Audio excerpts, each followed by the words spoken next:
trazer um pouquinho dessa experiência aqui. Eu vou compartilhar aqui com vocês uma apresentação que eu fiz para tentar ser um pouco mais didática. Como acho que todo mundo sabe, é uma oficina mais teórica, então eu só vou conversar aqui com vocês.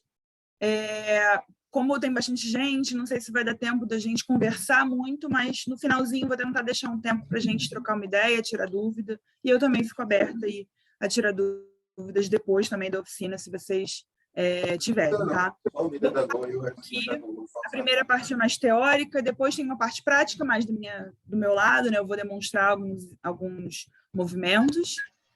Inclusive, já peço desculpas de agora, que eu não estou 100%, gente, eu estou um pouco doente, mas vou fazer aqui o meu melhor. Deixa eu compartilhar aqui a tela com vocês.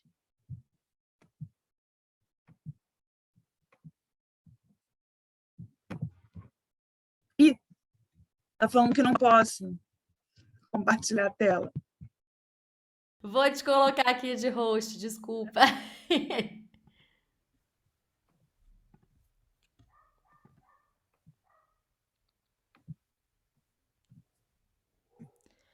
Gente, eu não tô achando o co-anfitrião, só consigo te deixar como anfitrião. Deixa eu testar, ver se. Porque senão você vai ter que ficar admitindo as pessoas na sala. Deixa eu só testar. Tá bom. Deixa eu só testar, ver se eu consigo te permitir compartilhar a tela.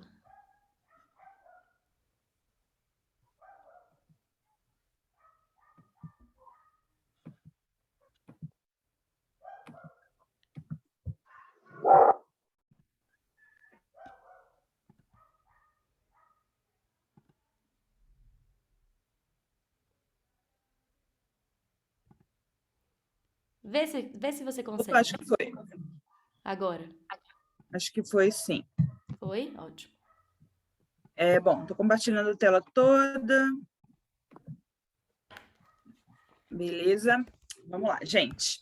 Então, antes de mais nada, aqui uma imagem que eu gosto muito, que é de uma fotógrafa que é gorda, que é Paulina, Milena Paulina, o nome dela. O Instagram está ali embaixo, Paulina está viva. Ela perdeu os Instagrams dela aí com frequência e hoje ela está usando esse Instagram. Então, aqui já fica uma dica também de uma artista gorda que tira fotos de pessoas gordas para a gente seguir, compartilhar e conhecer e valorizar o trabalho desses artistas também.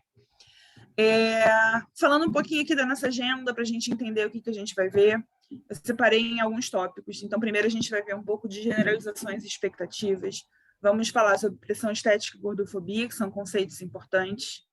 Estrutura física de estúdio. Um pouco sobre comunicação. Um detalhezinho sobre spotting. E, por fim, a parte de movimentações e adaptações, que seria a parte um pouco mais prática da aula, que vai deixar para o finalzinho, tá? Entrando aqui nas generalizações e expectativas, gente. A gente precisa lembrar, então, assim, vamos combinar aqui uma coisa de tudo que eu vou falar durante essa oficina. A gente precisa lembrar que cada corpo é um corpo. E o corpo gordo, ele não vai fugir disso, tá? Então, o corpo gordo vai ter suas próprias particularidades. Eu vou fazer algumas generalizações aqui por motivo simplesmente didático. Não significa que toda pessoa gorda necessariamente vai ter essa dificuldade ou vai ter tido essa vivência que a gente vai conversar aqui. Mas é importante um pouco generalizar só para conseguir direcionar alguns conceitos e algumas experiências, tá? Mas isso é importante da gente lembrar.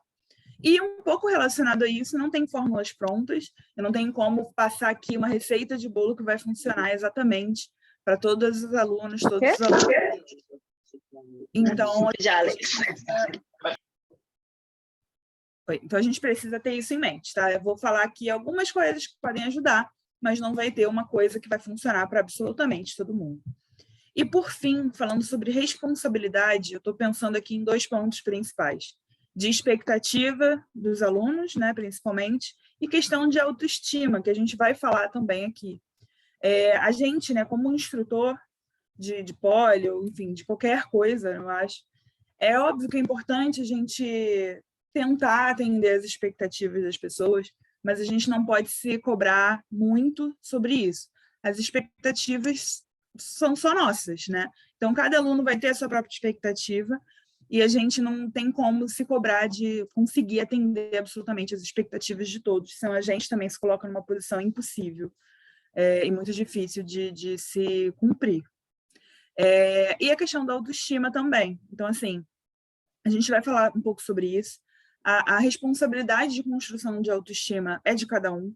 Não tem como a gente influenciar nisso.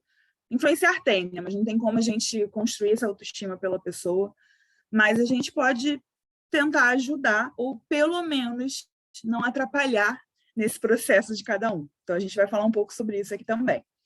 É importante que nada que eu falar aqui é na intenção de impor regras, e um dos principais objetivos aqui no final de tudo é que vocês estejam abertos a vivências diferentes, experiências diferentes. Então, o objetivo principal aqui é um pouco abrir a mente para essas questões e para a gente ir aprendendo e pensando nisso, tá? Então, antes de mais nada, eu queria agradecer também a presença. Eu acho que só de ter um interesse nesse tema já é um grande passo dado no caminho de acolher corpos diversos, tá? Então, você ter esse interesse, você ter essa mente aberta, já é um grande avanço. E aí aqui eu vou dar só, talvez, algumas ferramentas para ajudar vocês nisso. Conceitos importantes, tá? Para a gente entender, principalmente, a vivência das pessoas, nossas vivências.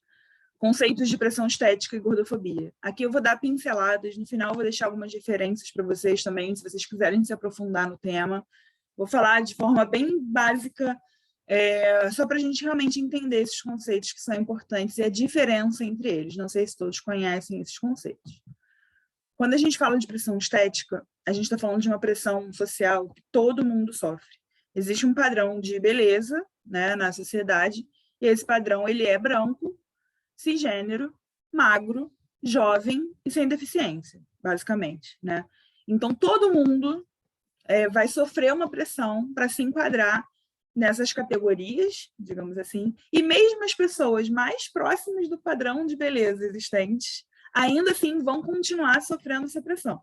Então, é algo que ninguém está imune, mas que as mulheres, principalmente, sofrem mais, por conta da questão do machismo, da nossa sociedade patriarcal, que vê as mulheres como se a nossa principal função fosse de ser decorativo, de ser bonita, de estar ali como um enfeite. Então, com isso, a gente acaba sofrendo uma pressão maior. É claro que tem muitas coisas aí por trás dessa discussão, mas, de forma geral, seria isso.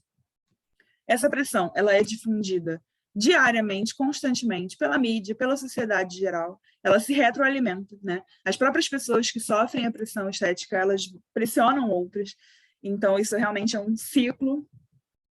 Ela é focada na imagem, então a gente está falando de beleza, de aparência, o foco é principalmente nisso. E existe também uma roda, por conta da nossa sociedade capitalista, que gera, que contribui para essa roda continuar girando, que é o ciclo da insatisfação e do consumo. Então, quanto mais insatisfeito eu estou com o meu próprio corpo, mais eu consumo coisas diferentes para tentar mudar esse corpo e me adequar àquele padrão de beleza. Então, é importante a gente entender um pouco disso. E aí que eu trouxe também um trechinho da música da Ekena, que é só para a gente... Todas Putas, né, o nome dessa música. Só para a gente lembrar que, no final das contas, é como se tudo que a gente fizesse, principalmente como mulher, está errado, né? Então, não adianta, como eu falei, por mais próximo do padrão que você vai ter, você vai sofrer essa pressão. E, quando a gente fala de gordofobia, existe uma diferença, algumas diferenças. Eu acho que uma das principais é que, quando a gente fala de gordofobia, a gente fala de perda de direitos. A gente não está só mais falando de me sentir ou não bonita. E quando eu falo isso, eu não estou diminuindo a questão da pressão estética. A questão da pressão estética é também devastadora, tá? As pessoas morrem por conta de pressão estética. A gente teve um caso muito divulgado, né, no ano passado, acho que já foi no ano passado isso, de uma moça que faleceu por falência renal, ocasionada por consumo de chás emagrecedores. E a moça já era magra. Então, assim, um exemplo. né, que me veio aqui à mente. Mas a gente tem exemplos recorrentes dessa questão. Tem pessoas com distúrbios alimentares, anorexia, bulimia, enfim, vários tipos de distúrbios por conta disso. Pessoas que se submetem a cirurgias estéticas, enfim, incansavelmente buscando aquilo ali que nunca se aceitam. Então, assim, eu não estou dizendo que a pressão estética não é devastadora, ela é. Só que a gordofobia é um pouco diferente, então eu só queria mostrar um pouco dessas diferenças. Quando a gente fala de gordofobia, eu falo que perda de direitos, eu vou dar alguns exemplos.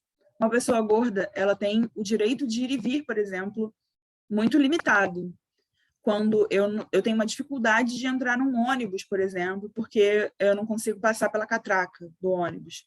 Ou indo numa escala, né, menor, porque, obviamente, nem todo mundo tem acesso, mas numa viagem de avião, onde a cadeira é extremamente pequena e o cinto não cabe nas pessoas. Enfim, tem uma série de questões, de direitos que nos são negados por sermos pessoas gordas. Então, uma estrutura que não é adequada, uma cadeira que não serve, fora, obviamente, os olhares, as reprovações e os julgamentos que a gente sofre por sermos gordos. Outro ponto é a estigmatização e patologização do corpo gordo. O que isso significa? Você ser uma pessoa gorda já tem ali um estigma, uma marca social de uma pessoa doente, de uma pessoa preguiçosa, de uma pessoa que não é digna de respeito, de amor. Então, infelizmente, todas essas características negativas estão muito associadas ao corpo gordo. Só um minutinho. Então, ele é visto necessariamente como um corpo doente e um corpo errado que precisa ser mudado. Ai, gente, minha voz começou a falhar. Outro ponto é a desumanização e a culpabilização da pessoa gorda. A gente é completamente desumanizado, a gente não é visto como uma pessoa, nós não somos vistos como pessoas que têm seus próprios sonhos, seus anseios, sua personalidade, sua particularidade. A gente é visto como uma coisa, como um animal, muitas vezes. E somos culpados por isso. As pessoas acham que você só é uma pessoa gorda porque você necessariamente se alimenta mal e não faz exercícios físicos. Então, é como se eu sou gorda porque eu como muito, como besteira, como coisas erradas, e por isso eu sou gorda. As pessoas não ignoram o fato de que simplesmente existem corpos diferentes.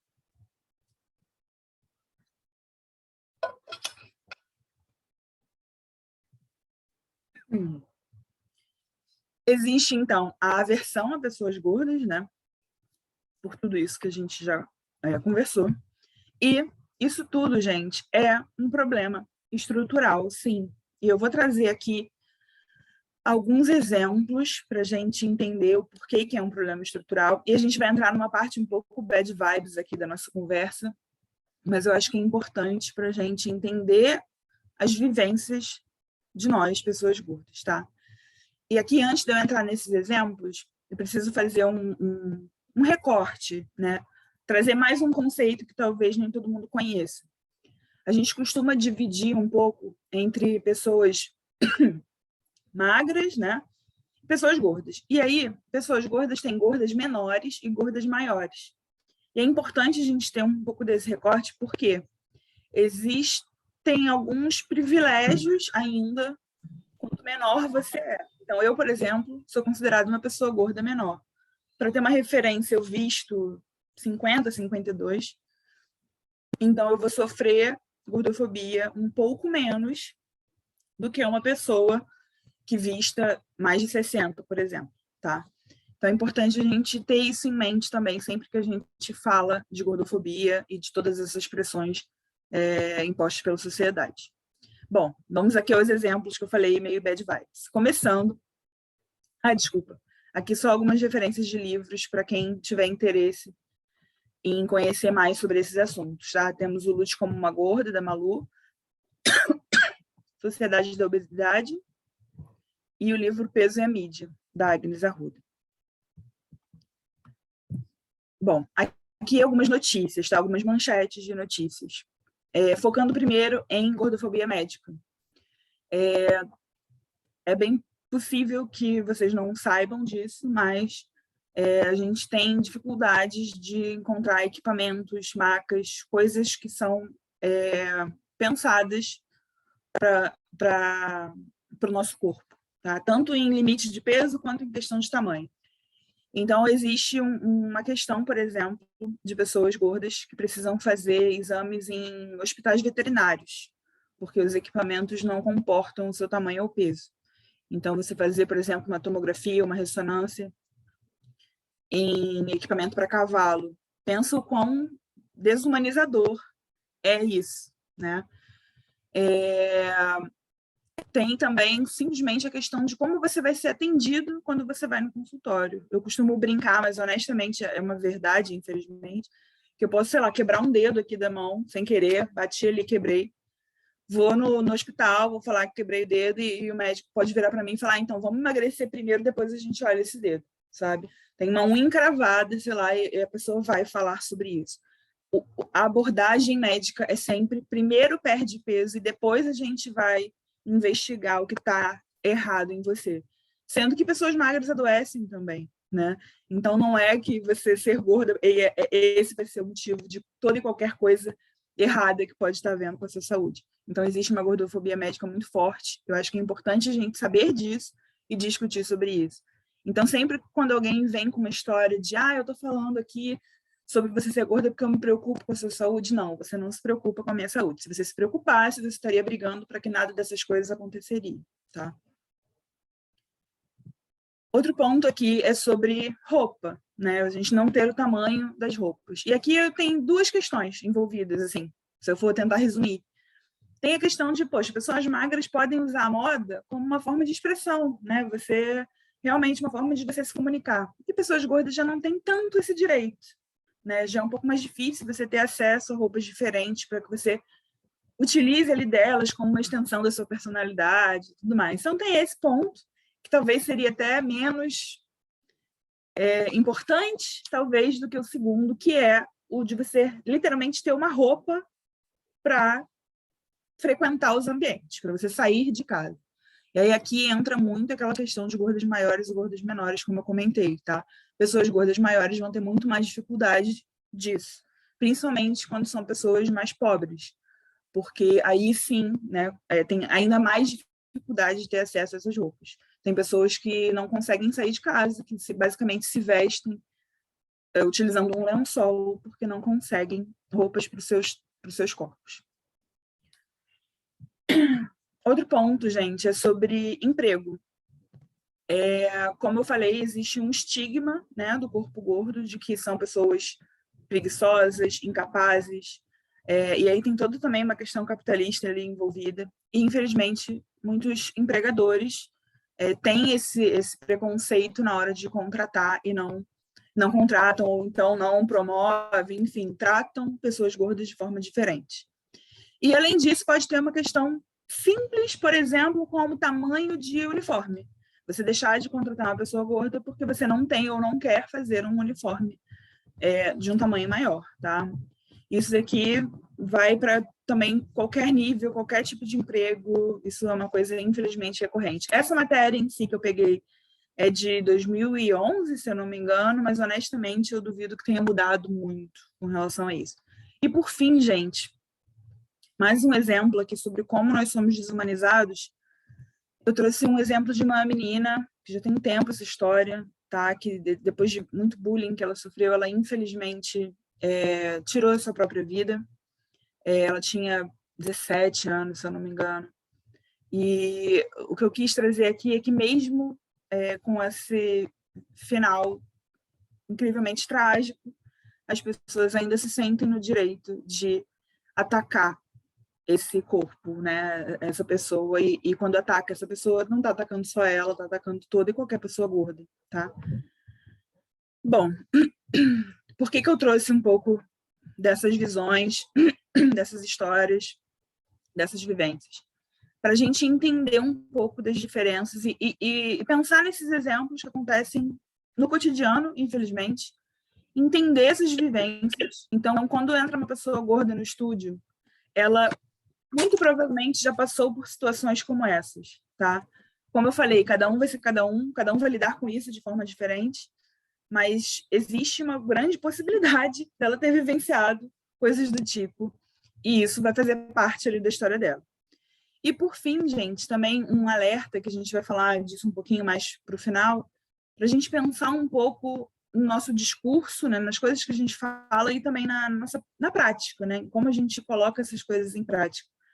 Porque também acaba, não adianta, às vezes, a gente coloca ali, a gente bota, né, o discurso de, não, o poli é para todos, estou trazendo aqui para o poli porque é o nosso tema principal, mas isso se aplica em diversos momentos da vida. Mas, não, o poli é para todos, mas aí, quando eu estou numa aula, eu falo de, vamos lá, vamos fazer isso aqui para queimar caloria, sei lá, estou dando um exemplo bobo aqui, mas não adianta eu ter um discurso e, na prática, eu estar ali reiterando que o corpo gordo é errado, que ele precisa ser mudado e tudo mais, tá? Então, são só alguns exemplos aqui e a gente já vai passar para o próximo ponto, gente. Vamos falar um pouco sobre estrutura física. Deixa eu só ver aqui que eu vi que algumas pessoas mandaram mensagem, só para ver se teve alguma dúvida. Beleza. Falando sobre estrutura física, eu queria chamar a atenção para alguns pontos que eu acho importantes, principalmente para quem, né, aqui for, sei lá, montar um estúdio, ou então para quem, às vezes, pode ser só instrutor do estúdio, mas pode trazer esses pontos para discussão de alguma coisa que possa ser alterada, enfim, vamos pensar nesses tópicos, tá? Vamos lá. Primeiro ponto, gente, cadeiras. Às vezes a gente tem nos estúdios, né, um lugar para uma salinha de espera, alguma coisa do tipo. O que acontece? Evitem, por favor, aquelas cadeiras plásticas simples, porque essas cadeiras, infelizmente, elas quebram, inclusive com pessoas magras sentando nelas, tá? Porque ela não existe, assim, um controle de qualidade muito grande nessas cadeiras. E existe a possibilidade bem grande dela não conseguir sustentar um peso maior, tá? Então, podendo evitar esse tipo de cadeira, melhor.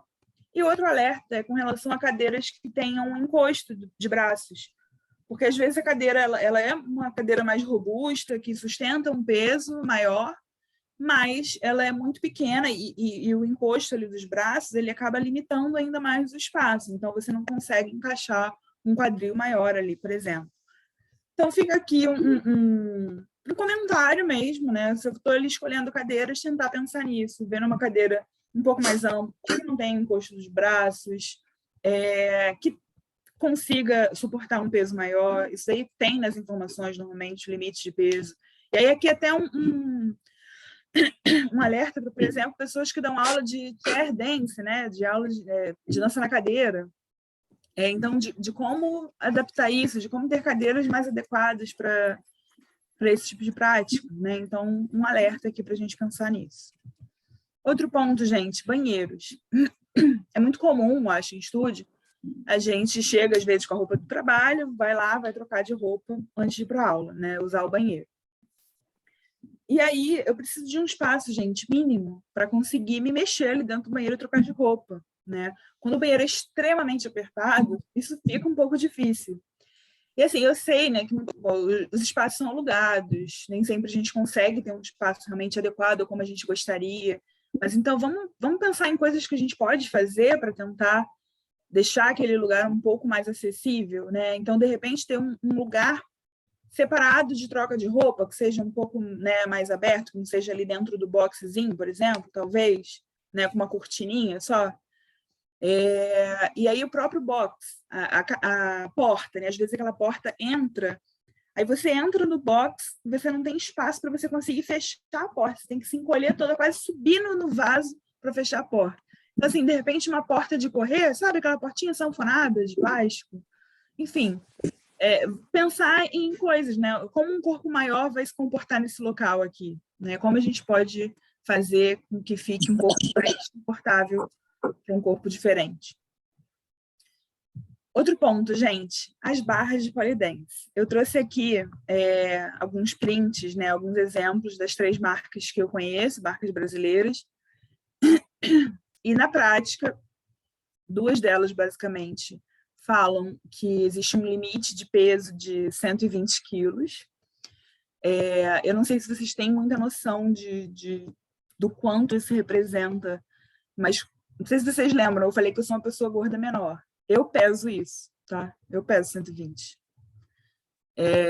Então, assim, muito facilmente terão pessoas que pesem mais do que isso. Eu sou alta também, então tem essa questão. Às vezes uma pessoa pode ser aparentemente mais gorda do que eu e pesar menos por ser mais baixinha, eu sei, tem várias questões de biotipo envolvidas. Mas uma coisa é fato, é muito comum pessoas que pesem mais do que 120.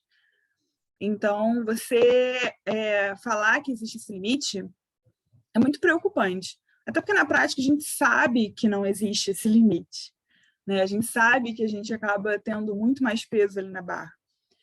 Então, assim, as fabricantes falarem isso, eu já até honestamente ignoro um pouco. Mas eu já ouvi relatos de pessoas perguntarem para o estúdio e o estúdio responder isso. Então, se você responde isso, que existe esse limite, a pessoa não vai nem para a aula, sabe? Então, é importante a gente saber disso. Só uma das marcas que falou que não pode ser calculado com precisão e aí meio que diz que não existe esse limite, tá? Que no caso foi a Ali, dando nome aos bois aqui. E também, gente, outro alerta sobre a questão de roupas. É muito comum, né? Às vezes no estúdio tem roupinha de pole vendendo, e ainda é muito comum que as marcas não tenham tamanhos maiores, são pouquíssimas marcas que têm tamanhos grandes. Então, assim, se você quer que o estúdio onde você dá aula, o seu estúdio, seja um lugar acolhedor, pense nisso também, sabe? Tenha opções para pessoas gordas. Porque se eu estou ali e vejo que você só tem roupinhas para pessoas magras, é uma forma sutil, mas é uma forma de dizer que eu não deveria estar ali, sabe? Essa pode ser uma interpretação da pessoa. E outra coisa, comunique que você tem essas roupas, porque, enfim, já aconteceu muitas vezes de eu entrar no lugar, ter lá uma arara de roupas. Eu não vou nem parar para olhar, porque eu já sei que não vai ter roupa para mim. Então, assim, deixa essa informação em algum lugar, tipo, quais são os tamanhos que você tem. Se você tem, por exemplo, um manequim expondo uma roupa, pega um manequim também, um manequim maior, né? Existem manequins gordos. Então, assim, pega um manequim maior para expor a roupa. Dessa forma, você está comunicando muito claramente ali que você tem um tamanho maior, tá? Então, são só alguns exemplos aqui de como a gente pode pensar numa estrutura mais acolhedora para as pessoas. Vou dar uma olhada aqui de novo nos comentários. Estou lendo muito rápido, tá, gente? Só para saber, mas depois a gente conversa melhor, tá? Ah, um comentário aqui, não vi quem... Eu passei rápido aqui. Mas sobre várias pessoas fazendo pole na mesma barra, né? Eu já usei muito esse exemplo para poder demonstrar que o pole sustenta mais peso. E eu acho que, sim, por um lado, é uma forma válida de você demonstrar que sustenta mais peso, mas, assim, o meu corpo gordo ele não deveria ser necessariamente comparado com vários corpos magros. O meu corpo é um corpo só e ele basta, sabe? Ele não representa, ele não corresponde a 2 corpos magros. Então, a gente deveria ter isso como referência mais claramente. A barra sustenta um corpo gordo, ponto. Sabe? Então, só uma coisa que eu mesmo parei para pensar mais recentemente, mas que eu acho legal a gente trazer aqui, tá? Continuando, gente. Peraí que deu uma travada. Foi. Sobre comunicação. Importante a gente criar um ambiente acolhedor. Então, a gente pensar nisso no nosso dia a dia, nas nossas aulas, na forma que a gente vai se comunicar ali nas aulas. Então, aqueles exemplos que eu falei, se eu vou fazer um exercício, eu vou fazer um exercício porque, olha, esse exercício aqui vai te ajudar a fortalecer tal coisa para fazer o movimento X, sei lá. Eu não vou chegar ali e falar, vou fazer esse movimento aqui para queimar caloria, para queimar aquele bacon, vamos fazer isso aqui. Tipo, não. Se você fizer isso, você não vai estar criando um ambiente acolhedor. Então, tenha cuidado com essas coisas, tá? Outro ponto, gente, compartilhar imagens, compartilhar referências diferentes, né? Você vê, hoje, infelizmente ou infelizmente, não sei, o mundo virtual, ele se mistura muito com o mundo real, né? Então, a gente conhece o estúdio pela internet, pelo Instagram, ou quer que seja. Se eu estou pesquisando um estúdio para ter aula, entro naquela página, só vejo fotos de pessoas magras, brancas, e aí vem outras questões envolvidas, né? Mas vamos focar aqui na questão de ser magro ou gordo. Só vejo pessoas magras, eu não vou, muito provavelmente não vou me sentir muito confortável de ir para o estúdio. Então, assim, busca referências novas, compartilha, sabe? Eu sei que nem sempre as pessoas vão estar de acordo com compartilhar a sua imagem ali, a gente também precisa ter um cuidado com isso, você não vai simplesmente sair repostando fotos de pessoas sem autorização, mas se você ainda não tem uma aluna gorda ali, busca novas referências, sabe? Eu vou mostrar aqui algumas referências, algumas pessoas para vocês conhecerem, conversa, chama para dar uma aula, chama para fazer um post colaborativo, sei lá, enfim, mas garanta que você tenha referências diferentes para as pessoas, para que elas vejam que você se preocupa com aquilo, que você...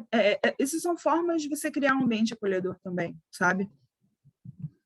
Outra coisa, como eu falei antes, é que eu vou voltar a falar, cuidado com discurso e prática. De novo, não adianta eu virar e falar, ai, não, o polo é um ambiente para todos, e ali no meu dia a dia eu estou postando coisa de dieta, porque eu preciso emagrecer, ai, porque eu engordei 5 quilos, porque eu não sei o quê. Tipo assim, eu sei que cada um está lutando com seus próprios problemas, cada um tem os seus próprios objetivos. É óbvio que se você quiser perder peso, vai lá, faz o que você quiser da sua vida. Mas saiba que a forma como você fala sobre isso, como você comunica sobre isso, vai sim influenciar nas outras pessoas ao seu redor. E aí não só nos seus alunos, mas seus amigos, ou o que quer que seja, tá? Então, de novo, não estou falando que você deve ou não fazer uma coisa ou outra, mas pelo menos tenha consciência de que isso pode ter um impacto em outras pessoas, tá? Então, já aconteceu comigo, por exemplo, eu estou em aula ainda, muito antes de eu começar a dar aula, e ter uma pessoa magra na sala falando, tipo, ai, não, porque eu vou tirar esse body, porque eu fico horrível de gorda nesse body. E, tipo, eu tô ali do lado. Então, assim, o que isso significa, né? Eu sei que na prática não significa nada com relação a mim, porque a pessoa, quando você está ali na aula, você não está nem aí para o outro, você está falando só de si mesmo, eu sei disso. Mas as outras pessoas vão acabar trazendo um pouco disso para elas, tá? E por fim, gente, eu acho mais importante em qualquer comunicação, saber ouvir. Então, estar aberto a ouvir. Como eu comentei aqui, eu vou falar, eu estou dando dicas, estou dando, enfim, caminhos possíveis para a gente abrir a mente, mas eu não vou ter todas as respostas. Então, se você está ali com a sua aluna gorda, você é uma pessoa magra, você ainda não tem a mesma experiência que ela, não consegue entender ali o que está acontecendo num determinado movimento. Conversa, né? Tenta entender, pergunta para ela o que está acontecendo, o que você está sentindo. Está com dificuldade nesse movimento, você consegue me explicar por quê, o que está rolando? Tipo, tenta construir junto, né? A maior parte das coisas aqui que eu vou trazer quando a gente chegar na parte mais prática foi assim, foi conversando, foi pensando junto. Quer dizer, no meu caso foi muita coisa, acabou sendo um pouco sozinha mesmo, mas depois de um tempo foi conversando com as pessoas para a gente chegar nessas conclusões, tá? Falando sobre referências, depois eu posso compartilhar, tá, esses tópicos aqui com vocês. Aqui eu trouxe algumas referências de pessoas gordas em geral, projetos em geral. Então não vou falar sobre todo mundo aqui, senão a gente ficaria 2 horas só falando dessas pessoas incríveis. Mas aqui tem não só pessoas gordas, como alguns projetos específicos. Então, a gente falou de gordofobia médica, por exemplo, tem um perfil muito importante, que é o Saúde Sem Gordofobia. Questão de direitos de pessoas gordas, existe uma página também chamada Gorda na Lei. Então, assim, tem projetos, tem temas muito interessantes aqui de se acompanhar e de se conhecer. Polidências nacionais, gente. Eu vou dar um destaque aqui aos 3 primeiros, porque são perfis mais coletivos. Então, existe o coletivo poligordas, que eu também faço parte. Existe Maravicus, que é o grupo de pessoas do Lado Maravilhosas, que tem uma aula específica de pessoas gordas, e o Movimento Mulherão, lá do Metrópole, também, que é uma aula também focada em pessoas gordas. Então, assim, tem outras pessoas aqui que eu estou sugerindo para vocês conhecerem e acompanharem, caso vocês não conheçam. Esses aqui, brasileiros, no caso. E no próximo, algumas da gringa, que também valem a pena a gente acompanhar e conhecer. Aí aqui 2 perfis também coletivos, que é o Curvy Girls Pole e o Dangerous Curve Pole. E a Roz, que é a minha musa, minha principal referência, minha primeira referência de mulher gorda que pratica pole.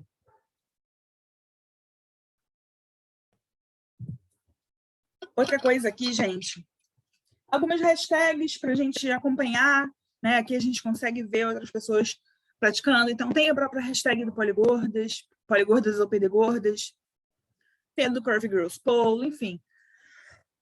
E tem também a hashtag do Corpo Livre, que seria um movimento body positive, né? Não só focado, então, em corpo gordo, mas em corpos diversos. Então, que ali vai fugir um pouco do pole, mas que você vai poder ver corpos diferentes. E, da mesma forma, o Fat Girls Dance, que aí não é voltado para o pole, mas é um movimento de pessoas gordas que dançam. Então, você consegue ver outras referências ali, né? E é sempre muito legal. Bom, deixa eu ver de novo aqui se temos alguma pergunta, algum comentário. Ai, boa. A Jéssica falou aqui sobre comentário autodepreciativo, reforçando que é proibido. Gente, isso é muito importante. Eu costumava falar no início, mas na prática depois eu acabei nem precisando mais falar, mas eu brincava um pouco de falar, gente, se vai falar alguma coisa, né, algum comentário depreciativo, vai ficar de castigo ali, sei lá, 5 minutos na cadeirinha na parede. Ficava brincando assim para tentar quebrar um pouco o clima, mas queria dizer, gente, evita fazer isso, sabe? E honestamente, acho que nunca, ou se aconteceu, nem lembro, mas de ter comentários. As pessoas costumam respeitar isso. Que mais? Como quebrar a resistência de alunos gordos em aparecer nas fotos, tá? Depois a gente fala desses tópicos mais para o final, tá? Vou continuar aqui. Desculpa que eu fico curiosa, querendo saber o que está rolando para já ir responder. Mas no final a gente fala um pouquinho mais sobre essas dúvidas, tá? Vamos lá, gente. Sobre spotting. Não tá indo. Queria focar em 2 questões quando a gente fala sobre spotting. Primeiro, que, sendo uma pessoa gorda, muito provavelmente ela vai ter um medo, um constrangimento, um receio ali, sendo você uma estrutura magra, de que você não vai sustentar o peso dela. Então, assim, eu posso quase garantir que uma pessoa gorda na sua aula vai estar pensando, ela não vai conseguir me segurar, ela não vai conseguir me segurar. Eu vou quebrar essa pessoa ao meio. Muito provavelmente ela vai estar com isso tudo na cabeça. Então, assim, a gente, como instrutor, sabe que na prática, quando eu estou ali ajudando a pessoa no movimento, eu não estou segurando literalmente ela no colo, não estou segurando todo o peso dela, né? Então, esse é um ponto. E você não vai colocar a pessoa para fazer um movimento que ela não tem condição ainda de se sustentar minimamente, né? Uma coisa é você dar um apoio ali, outra coisa é você realmente segurar a pessoa, você não vai fazer isso. Então, assim, você consegue sustentar a pessoa, obviamente, tá? Mas você precisa tentar passar essa segurança para ela, de alguma forma, tá? Por que eu tô falando sobre isso? A pessoa pode verbalizar isso, tá? De, não, você não vai conseguir me segurar, e aí você pode naturalmente responder, tipo, não, consigo sim, vamos lá. Ou ela pode não querer verbalizar isso, mas falar que não quer fazer e tudo mais. Eu acho que cabe você falar, não, vamos lá, bora, tipo, te ajudo, sabe? Então você já tá reforçando ali que você consegue, tá? Por que eu tô falando isso também? Já ouvi relatos, eu lembro de um muito específico de uma amiga minha, falando que ela entrou numa aula, não lembro exatamente qual era o movimento que ia passar, mas que a professora virou e falou, olha, a gente vai aprender tal movimento, menos você, porque eu não vou conseguir te segurar. Nessas palavras, basicamente. Gente, isso é inadmissível, né? Se por algum motivo você vai passar alguma coisa que você não vai conseguir segurar a pessoa, então assim, não passa. Não passa. simplesmente, né? Ou então você já pensa numa forma que você consegue passar aquilo ali. O que não tem cabimento é você falar uma coisa dessa para a pessoa. Isso é um absurdo, né? Então, a gente precisa pensar nisso e pensar em como eu posso auxiliar as pessoas ali de forma segura, de forma que ela se sinta bem e tudo mais. Lembrando também, gente, isso daí é independente de tamanho de corpo e tudo mais. Sempre que for encostar em alguém, avisa, pergunta, né? Cada um tem também suas próprias questões com o corpo, suas próprias experiências com toque. Então, assim, a gente está ali com pouca roupa, um momento bem vulnerável. É importante a gente ter esse consentimento mesmo, em segurar, em conversar sobre isso, tá? Isso independente, de novo, de ser gordo ou magro. Isso é uma coisa que é importante para todo mundo. E aí, eu quis trazer aqui 2 exemplos. O mesmo movimento, tá? Mas estão em 2 ângulos diferentes. São vídeos da Ross, e ela mostrando como ajudar na inversão usando 2 pessoas. Então, isso aqui é um exemplo de como eu posso fazer um esporte, digamos, se eu não vou conseguir ajudar a pessoa ali sozinha, eu posso trazer uma outra pessoa para ajudar a fazer esse movimento. E aqui, gente, se eu estou numa aula passando esse exemplo aqui da inversão, estou passando a inversão e vou ajudar a pessoa. Se eu vou usar 2 pessoas para ajudar, eu vou usar 2 pessoas para ajudar todo mundo da sala, não vai ser só a pessoa gorda, tá? Óbvio, eu acho, mas acho que é bom indicar. Isso aqui pode ser uma forma da gente ensinar também as pessoas a se ajudarem, né? Porque aí um dá uma olhada em outra. Claro que a responsabilidade vai ser do instrutor, mas é sempre bom ter alguém ali para ajudar também. Então, deixa eu só sair daqui rapidinho para compartilhar esses vídeos com vocês. Vou apertar o play, talvez o som não dê para ouvir. Aliás, eu vou até tirar o som, mas... Ah, não dá para tirar o som, que legal. Mas vai com o som.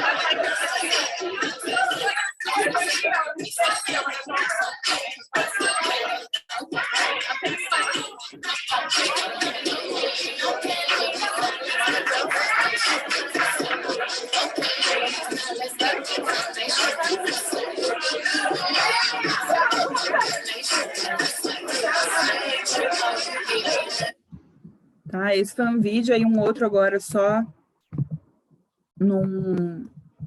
Por que eu não estou conseguindo mudar? Num ângulo diferente.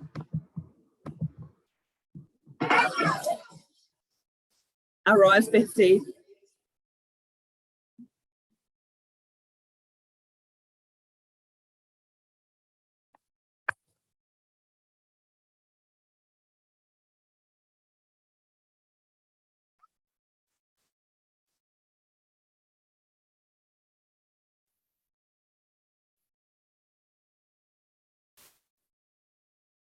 Beleza, gente, estou voltando aqui. Então, assim, como vocês puderam ver ali no vídeo, né? Utilizando 2 pessoas para ajudar numa inversão, uma de cada lado, uma pega uma perninha, a outra pega a outra perninha, ajuda ali a levantar aquele apoiozinho ali atrás nas costas também, segurando no pole, ajuda a levar a perninha lá para a barra. Isso aí é bom para a pessoa ter uma noção do que está acontecendo ali. De repente, ela ainda não vai fazer esse movimento sozinha, mas para ela entender o que vai acontecer com o corpo, sabe? Para ela ter essa visualização melhor ali na prática, de como, né, qual perna vai onde, o que acontece. Então, fazer isso pode ajudar. Então, é só um exemplo aqui, tá? De que a gente consegue usar, por exemplo, 2 pessoas para ajudar no movimento, se por algum motivo não acontece, não dá para você fazer isso sozinho. Então, só uma ideia. E aí, gente, a gente vai passar para a parte um pouco mais prática. Alguns movimentos eu vou demonstrar ali no pole. Provavelmente não todos, por alguns motivos. Um que eu realmente já não estou mais aquecida, dei uma aquecida antes, mas não estou mais. Eu estou meio mal, então estou um pouco sem força. Fiz teste de Covid, pelo menos não mas eu não estou 100%, minha garganta está meio ferrada. Enfim, vou tentar fazer o máximo possível aqui, mas se eu não conseguir demonstrar, eu explico, tá? E aí, antes da gente entrar nos tópicos, eu queria alertar alguns pontos. Vou beber uma aguinha antes.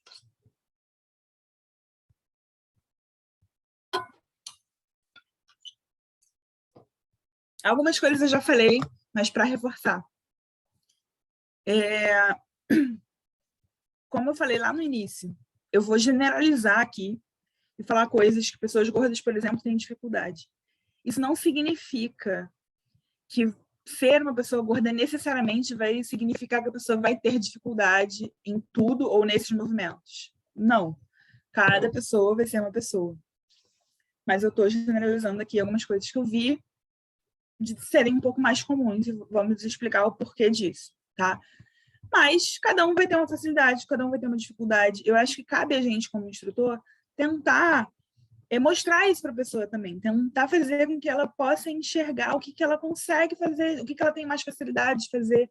Porque às vezes a gente fica um pouco, fica mais focado nas nossas dificuldades, no que a gente não consegue fazer.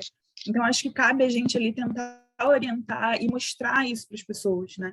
A gente fica ali muito se cobrando muito, se julgando muito. Então ajudar as pessoas a enxergarem essas questões. Outro ponto sobre evolução. A gente precisa entender e ajudar que os alunos entendam que evolução não é você simplesmente fazer um movimento novo a cada aula, por exemplo. Mas a evolução pode ser eu conseguir fazer com tranquilidade para os dois lados, né? No início eu não conseguia, agora eu consigo para os dois lados. Eu conseguir fazer e segurar por mais tempo o movimento. Eu conseguir fazer ele, entre muitas aspas aqui, mais limpo. Enfim, tem uma série de coisas que podem ser consideradas evolução. É você fazer um movimento com mais fluidez, é você ter mais consciência corporal na hora que você consegue fazer. Então, assim, evolução é uma série de coisas, não é você simplesmente ir fazendo coleção de álbuns de figurinha de movimentos novos, tá? Eu acho que isso é importante para a gente lembrar nós mesmos e os alunos. Isso é difícil, tá? Eu estou falando aqui como se fosse a coisa mais fácil do mundo, mas eu sei que não é. Então, esses são alguns recados. Outro recado. Quando a gente vai ensinar um movimento, é muito comum que você vai explicar e você vai demonstrar. Então, naquele momento, a referência para o aluno é você. Como o seu corpo vai parecer naquele movimento. E aí, quando você tem um corpo diferente do aluno, ele às vezes não vai identificar, quando ele olhar no espelho fazendo, ele vai ver que está diferente de você fazendo e pode pensar, poxa, não estou conseguindo fazer, está errado. E aí, por que eu estou falando isso? A gente pode pensar em dar alguns comandos ou falar alguns pontos de referência que sirvam como base para depois você mostrar que ele fez o movimento. Então, sei lá, vou fazer um compasso, a gente chama de compasso aqui, o girinho tangueiro em São Paulo, não sei, tem vários nomes diferentes. Vou mostrar lá o compasso. Aí eu fiz, a pessoa fez e parece um pouco diferente, mas aí eu posso falar, olha, sua mão está na posição correta, o seu pé está fazendo o movimento correto. Eu posso mostrar alguns exemplos, alguns comandos, algumas coisas que podem servir como base para mostrar que a pessoa está fazendo o movimento direitinho, mesmo que não fique exatamente igual ao que você está fazendo. Ok, mais um recado. Sobre certo e errado. Eu, pelo menos, entendo que não existe muito certo e errado no pole. Para mim, a única coisa que pode ser errado é algo que vai realmente gerar uma lesão, né? Gerar um acidente, alguma coisa tipo. Aí vai estar errado, claro, né? Você não pode se machucar. Isso, para mim, é a única coisa que está errada. Tirando isso, para mim, não existe certo e errado. Existe variação, existe formas diferentes de se fazer os movimentos. Então, acho que isso também é legal da gente pensar, ter em mente, tudo mais. Tem mais recado, gente. Mais um. Cuidado, por favor, na hora de falar que algum movimento é fácil ou difícil. Eu acho que esses conceitos são coisas muito complicadas de se categorizar, né? O que vai ser difícil para uma pessoa vai ser fácil para outra, enfim. E a gente costuma ter um cuidado maior para evitar, né, de falar que é difícil, porque eu acho que isso é uma coisa que naturalmente a gente já tem essa preocupação. Tipo, eu não vou falar que é difícil porque eu não quero gerar um bloqueio na pessoa. Então, eu vou falar que ele é um movimento mais avançado, ou que ele é um movimento mais desafiador, mas eu não vou falar que é difícil. Eu acho que a gente tem um pouco dessa preocupação já. mas eu não vejo essa preocupação tão grande como no fácil. Às vezes a gente fala, não, isso aqui é fácil. E aí você vai lá, fala que o movimento é fácil e a pessoa não consegue fazer. A pessoa vai se sentir o cocô do cavalo bandido porque não consegue fazer um movimento que você acabou de falar que é super fácil. Isso já pode acontecer naturalmente, mesmo se você não falar nada.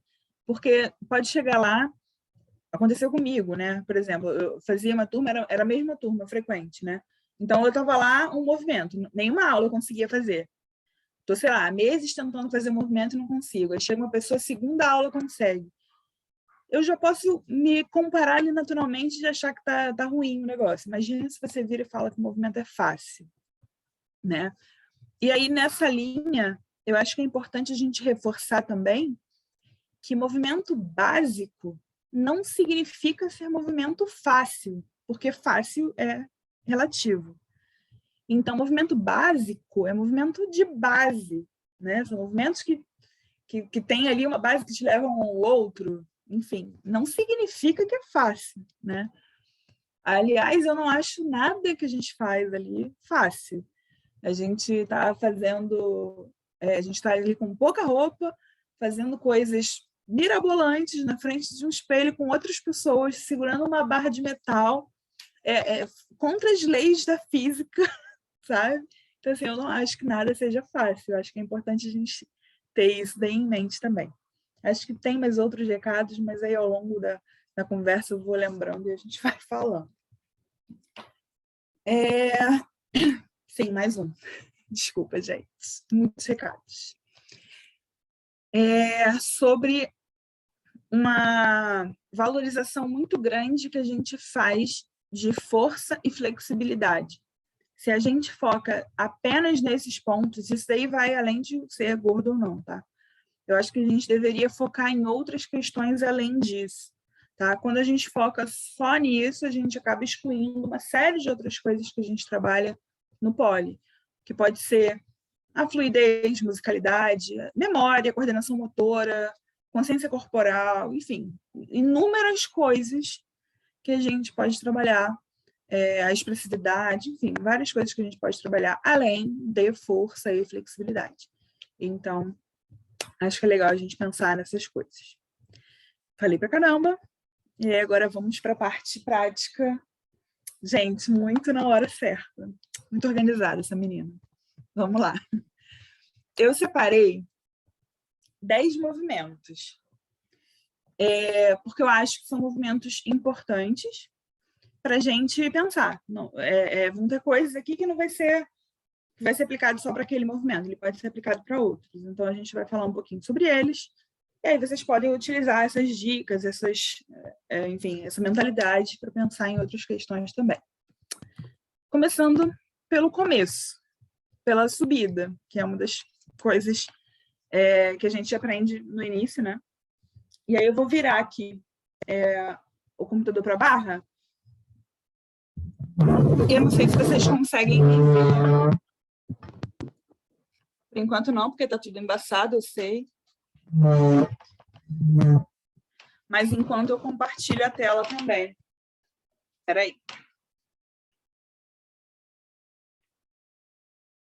E aí eu vou precisar que vocês falem comigo mesmo, porque eu não vou conseguir ler aqui todos os comentários. Espera aí.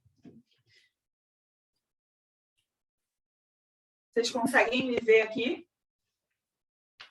Sim. Show. Como eu falei, gente, estou fria e doente, mas vamos que vamos. Ó, a questão da escalada, eu vou dar um exemplo do que aconteceu comigo, tá? Normalmente, aliás, deixa eu falar lá perto mesmo. Normalmente, como as pessoas explicavam para mim, pelo menos a escalada, ou como eu enxergava quando eu via o movimento. Faz a prova C, aí explica aqui as forcinhas e tal. Joelho aperta, pezinho aperta. E aí a outra perna, quando vem na trava aí, muitas vezes o comando dado era tem que alinhar um joelho ao outro. E aí eu, particularmente, não conseguia fazer isso. Hoje em dia, eu até consigo pensar em alinhar um joelho com o outro. Mas ele não me dá uma segurança ou uma força necessária para mim, para eu continuar escalando. O que eu percebi que ajudava? Porque o que eu acho que acontece? A panturrilha é meio grossa. Quando eu estou aqui pensando no meu joelho de lado, eu acabo não conseguindo encostar direito o meu joelho e não dar a força adequada. Para eu pressionar bem aqui o meu joelho, a minha perna acaba não encaixando direito. Então, o que eu costumo utilizar e que funciona bem para algumas pessoas? Eu não foco nos joelhos alinhados. Eu foco na trava aí. E aí, por exemplo, quando eu estou passando lá o Flamingo, que é esse movimento aqui, eu falo para a pessoa que para ela pensar em encostar a panturrilha na barra e pressionar para dentro. E aí vai ser esse movimento aqui que ela vai fazer na escalada também. Então, eu fiz a trava C e a outra perna vem com a panturrilha pela frente. E aí, o que acontece? Meu joelho acaba ficando um pouco desalinhado. Por isso, a referência do joelho alinhado, para mim, não adianta. Para mim, a referência é panturrilha na frente, apertando a barra. O joelho ficar em cima ou embaixo é indiferente para mim.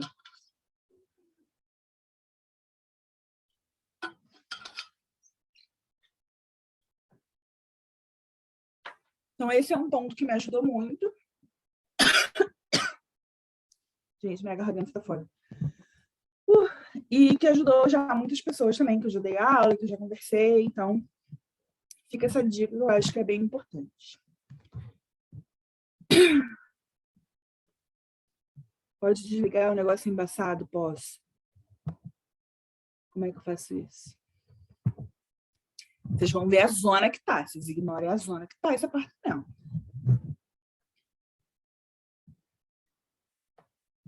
Beleza. Então, gente, como eu falei, é só uma dica, só um detalhe. E aí, o negócio que eu falei do comando, né? Como eu cheguei a essa conclusão? Para mim, a referência era o joelho alinhado. Então, quando eu tentava subir, eu pensava no meu joelho e não conseguia entender como eu conseguiria fazer aquilo, porque eu não conseguia aplicar a força necessária. Eu, vendo vídeo de pessoas subindo, comecei a reparar que algumas delas usavam a panturrilha. Aí eu pensei, gente, e se eu pensar na minha panturrilha e ignorar o meu joelho? E aí funcionou. Então, assim, a observação também é muito importante, né? Você ficar estudando os vídeos, estudando as pessoas fazendo, para entender o que pode fazer diferente. Próximo item, gente. Abdominais, ou as bolinhas, como a gente chama.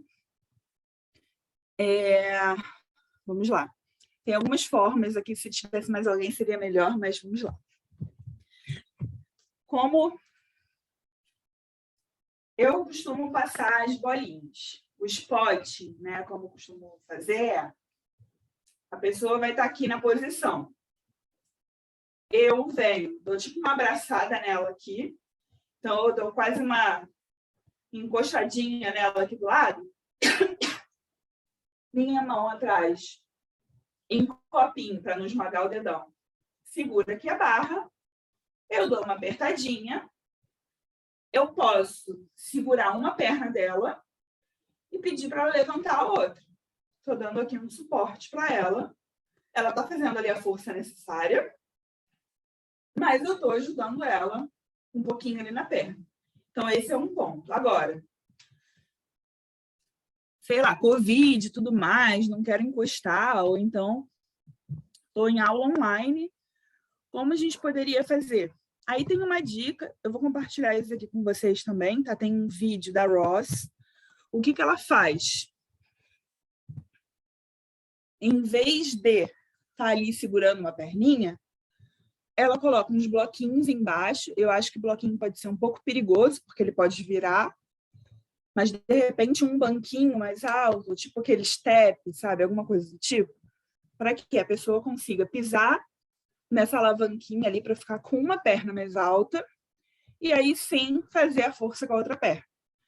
Então, uma forma de dar esse suporte, mais ou menos que eu passei ali, mas sem estar ali do lado da pessoa. Então, uma forma que ela pode fazer sozinha, por exemplo, o movimento. Uma outra questão. É muito comum que a gente fale que quando eu abraço aqui com a minha mão de dentro e a mão de fora precisa ficar aqui assim, tipo baixo. Às vezes a pessoa não vai conseguir fazer o movimento dessa forma. Isso pode ser por causa, por exemplo, do volume do peito aqui. Eu tenho dificuldade de fazer essa pegada. Às vezes eu preciso levantar um pouco minha mão de fora. E aí eu já vi também um vídeo da própria Ross, que é personal trainer também, falando que não teria problema em colocar essa mão mais acima. O que é importante só se for colocar essa mão mais acima? É eu manter o meu ombro encaixadinho, né? Minha escápula encaixada, meu ombro baixo, eu não ficar pendurada. Então, desde que eu esteja com o meu corpo numa posição ok, adequada, segura, não teria problema de eu ficar com essa minha mão um pouco mais elevada. Então, isso eu acho que é um ponto importante. Eu, no início, só conseguia fazer com a minha mão lá em cima. Então, acho que a gente precisa levar isso em consideração e não falar que, olha, a mão em cima está errada. E sim pensar em como a gente pode fazer para que funcione. Claro que eu posso tentar fazer com que a pessoa vá abaixando a mão aos pouquinhos, mas não simplesmente cortar e falar que não pode dessa forma, tá? Gente, outro ponto aqui é sobre cruzar pernas. Aqui eu não estou falando de um movimento específico. Aqui eu estou falando literalmente da questão de cruzar pernas e como isso pode ser aplicável em vários movimentos. E aí aqui também vai ser além de pessoa gorda ou não. Às vezes a pessoa tem coxas muito grossas e a perna cruzada vai ser diferente da perna cruzada de uma pessoa magra. E por que isso é importante? Por causa da forma como alguns movimentos vão parecer para você. Quando eu cruzo a perna, ela não vai ficar colada uma na outra. Ela vai ter um gapzinho ali, um espacinho, porque é muito volume. Isso é uma coisa importante também, em geral, da gente pensar. Quando a gente está falando aqui de corpo gordo, eu não estou falando só do peso do meu corpo, mas do volume dele, do espaço que ele ocupa, que é um espaço diferente de uma pessoa magra. Então, às vezes, não vai ser questão do peso, às vezes vai ser uma questão espacial mesmo do movimento. E isso é importante da gente pensar.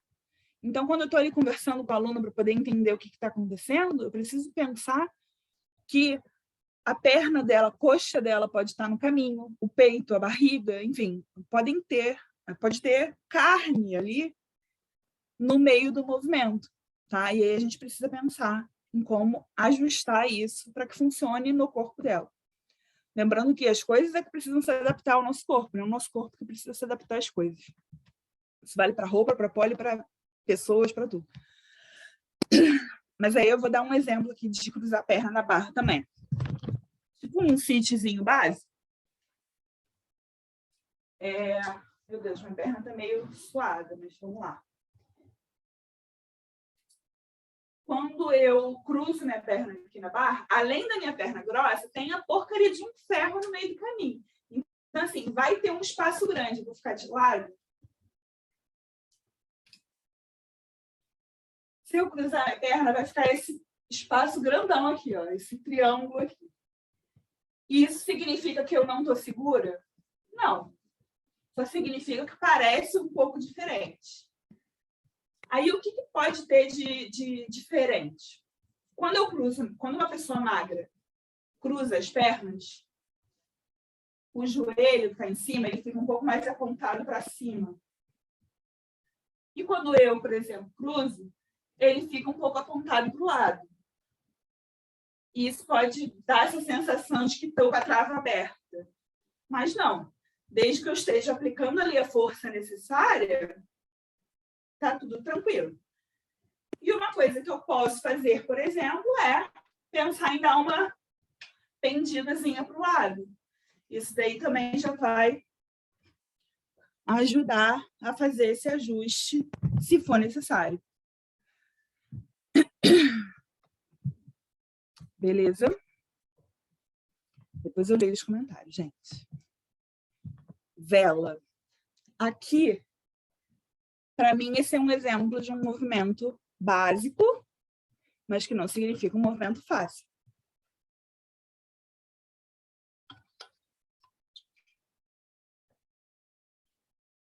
Muitas pessoas têm nervoso desse movimento, independente também de ser magro ou gordo, porque uma OB, pisada está no chão, é um movimento de cabeça para baixo. Então, às vezes, a pessoa já tem um nervoso grande só por causa disso. Já acha que vai quebrar o pescoço, morrer, né? Rola isso. Então, é um movimento que pode ser desafiador para muitas pessoas. Por que eu trouxe ele para cá?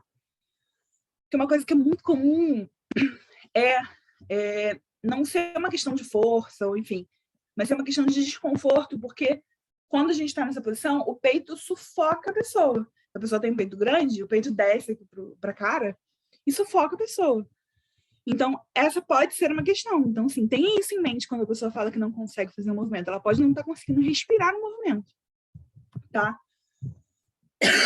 Aqui também tem um videozinho que eu gravei, tá? Com dicas sobre isso. Então, assim, tem algumas formas de tentar fazer isso no poly, né? Com o poly ajudando para fazer. Mas aqui, honestamente, eu não tenho uma dica específica de precisa fazer isso. Não, aqui o importante é ter a consciência de que pode ser essa questão de respirar. Então, assim, a pessoa pode tentar usar um top que segure mais o peito para tentar evitar que ele sufoque muito. E, de resto, acho que é prática. Se acostumarem a fazer o movimento.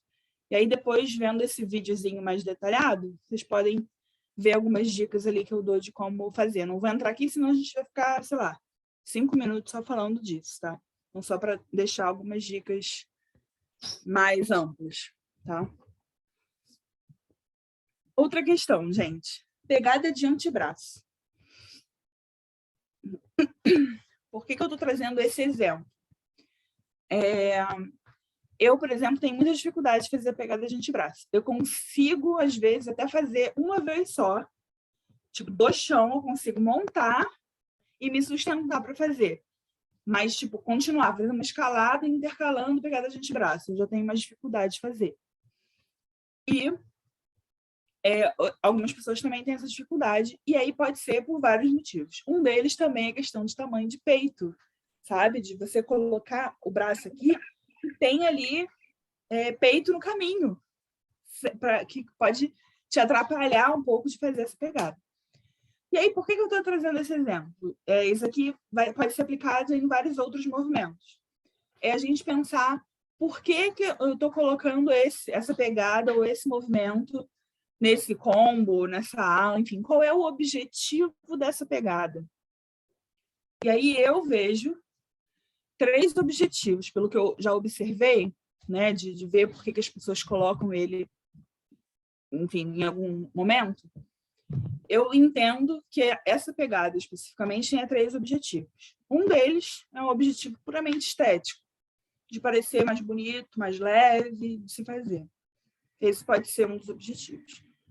O outro é que muitas pessoas entendem que essa pegada é, inclusive, mais leve, mais fácil de se fazer, porque, teoricamente, você não usa só os seus braços, você está usando ali as suas costas, por exemplo, para te dar uma força maior para você conseguir fazer o movimento. Esse é um. E o terceiro é para você conseguir criar um espaço entre você e a barra, você se afastar um pouco da barra, para, com isso, entrar num outro movimento, fazer alguma transição e tudo mais. Então, temos esses 3 objetivos aí. O objetivo... Então, assim, estou passando a pegada de antebraço, a pessoa não consegue fazer de jeito nenhum. Claro, ela pode continuar treinando, eu não estou falando que desiste e nunca mais de fazer, não. Mas, de imediato ali, o que a gente pode fazer? Se o objetivo é puramente estético, cara, de cara, já pense numa alternativa. Eu posso fazer uma pegada normal para subir? Então, uma pegada normal. Estético, eu acho que é uma coisa fácil da gente cortar ele da lista. Ah, se é porque ele é fácil. Se para a pessoa não é fácil, também cortou ele fácil. Para a pessoa não é fácil, não é mais leve fazer dessa forma. Então, morreu. Esse objetivo não se aplica para aquela pessoa, pelo menos não naquele momento. E, por fim, a questão de criar um espaço na barra. A gente pode pensar em alternativas, então, de fazer isso. De como eu consigo entrar nesse próximo movimento, se não for fazendo a pegada de antebraço. E aí eu vou dar um exemplo aqui, que é a entrada para o charme. Não sei se todo mundo chama do mesmo movimento, mas vamos tentar mostrar ali como é que ficaria.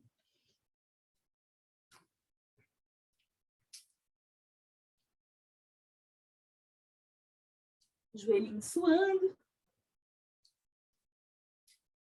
Bom, eu vou fazer aqui embaixo, até porque ele nem vai pegar lá em cima direito. Mas o charme, né, aquele que a gente pega aqui e aí abraça a barra, muitas vezes a pessoa sobe, normal, faz a pegada para criar um espaço, passa a perna e aí encaixa. Eu vejo duas formas de fazer essa transição sem utilizar a pegada de antebraço.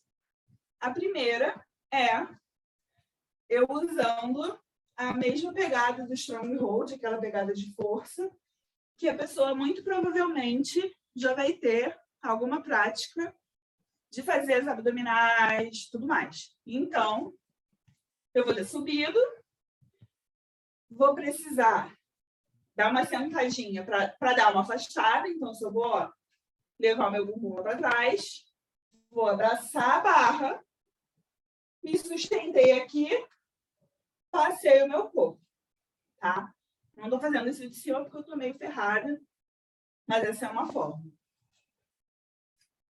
Uma outra forma, que aí exige um pouco mais de força da pessoa, e aí talvez nem sempre ela vai conseguir, é eu simplesmente ignorar um pouco esse braço aqui da pegada. É eu literalmente me sustentar aqui nos braços. Então, eu vou estar aqui, soltei e passei. Qual é a dificuldade dessa segunda forma? Vai ter um momento que eu vou estar sustentada só pelos meus braços. Então, talvez, pode ser que a pessoa ainda não consiga fazer isso, ainda não tenha força suficiente para fazer dessa forma.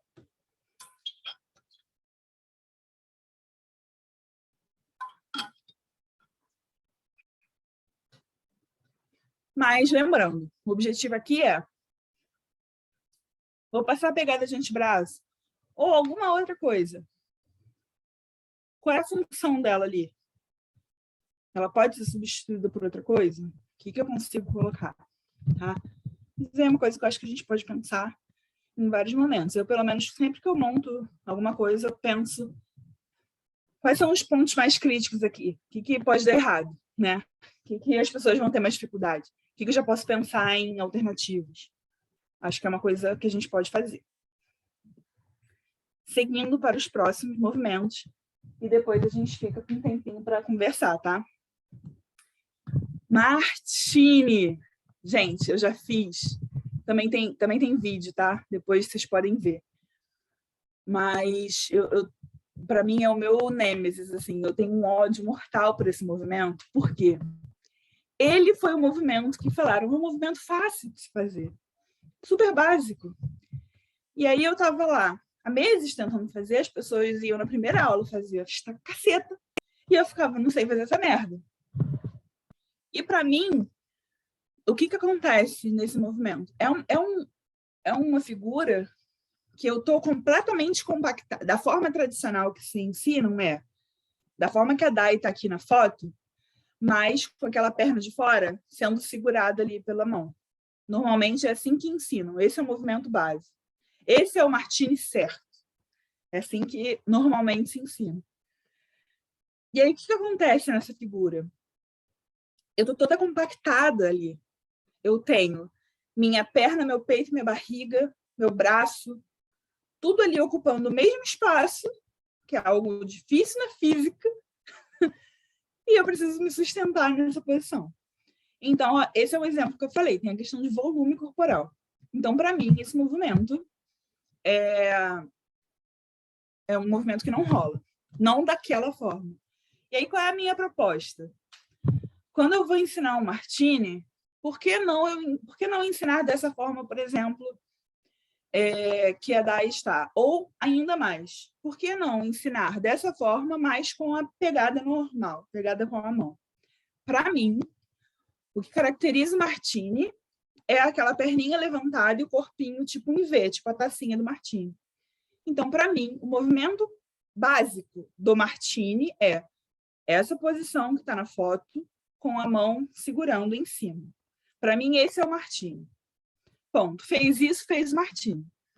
Aí eu posso pensar em variações. Vamos tentar dar uma dificultada? Vamos botar uma pegada de antebraço? De cotovelo? De antebraço não, de cotovelo? Vamos.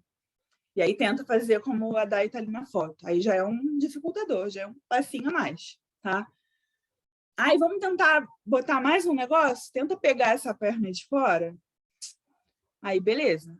Pega a perna e aí pode ser um dificultador. Mas não significa que a pessoa que fez aquele primeiro não fez. Não, ela fez. Ela fez a versão do Martini. Vocês estão fazendo outras variações, tá? Então, esse é uma sugestão. E aí, digamos, eu quero porque quero fazer uma figura que eu consiga ficar com a perninha assim e segurar com a outra perna. Mas eu não consigo fazer desse jeito. Eu acho que eu não vou conseguir fazer hoje não, mas vamos tentar.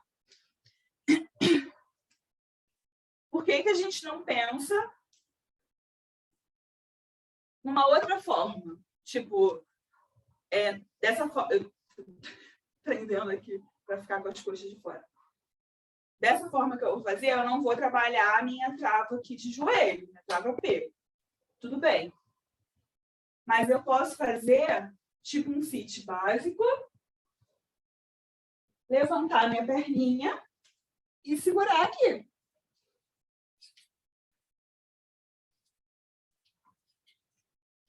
Visualmente, vai estar bem parecido. Então, assim, o que eu quero trabalhar na aula? Quero trabalhar a trava P?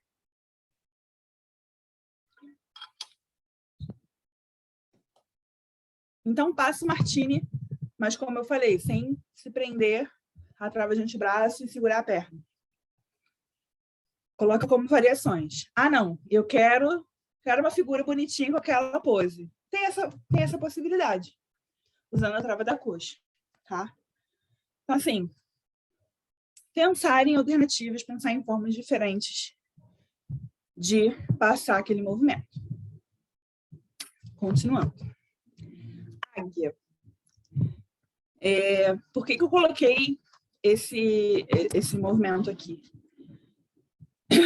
Normalmente, eu vou fazer aqui no chão primeiro. Meu Deus, está uma bagunça. Normalmente, quando a gente vai ensinar esse movimento, a gente monta um sit, passa uma mãozinha aqui em cima, vira assim de lado, para passar o corpo para frente. O que acontece? Existe a questão de criar um espaço para passar para frente. E aí, deixa eu fazer aqui do chão primeiro.